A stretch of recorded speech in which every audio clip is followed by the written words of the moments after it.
APTS 5 news కి స్వాగతం. కేంద్ర హోంమంత్రి అమిత్ షాను కలిసిన రామచంద్ర యాదవ్. సావిత్రిబాయి పూలేకి భారతరత్న ఇవ్వాలని వినతి. ఆంధ్రప్రదేశ్ ప్రగతి, పాలన, రాజకీయ అంశాలపై చర్చ. అరగంట పాటు జరిగిన భేటీలో కీలక అంశాలపై చర్చ.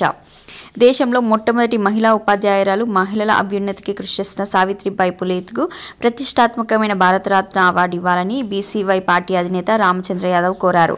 ఆంధ్రప్రదేశ్ రాష్ట్రాన్ని అన్ని విధాలా ఆదుకోవాలని, గత ప్రభుత్వ అవినీతి, కుంభకోణాలు, అక్రమ కేసుల వ్యవహారాలను వెలికితీయాలని ఆయన కేంద్ర హోంశాఖ మంత్రి అమిత్ షాను కోరారు. ఢిల్లీలోని అమిత్ షా నివాసంలో ఆదివారం సాయంత్రం ఆయన కలిశారు. దాదాపు అరగంట పాటు జరిగిన ఈ భేటీలో రాష్ట్ర రాజకీయ అంశాలు, గత ప్రభుత్వ నిర్వాహకాలు, ప్రస్తుత సమస్యలు, ఇలా అనే అంశాలపై చర్చించారు.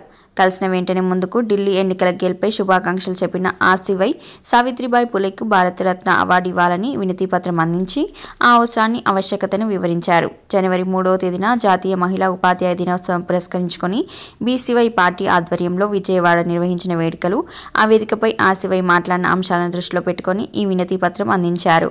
అనంతరం రాష్ట్ర అంశాలపై మాట్లాడారు. రాష్ట్ర పరిపాలన, ప్రగతి, ప్రాధాన్య సమస్యలు సహా గత ప్రభుత్వ హయాంలో అనేక వర్గాలపై పెట్టిన అక్రమ కేసులను ఓసారి విచారించి చర్యలు తీసుకోవాలని కోరారు.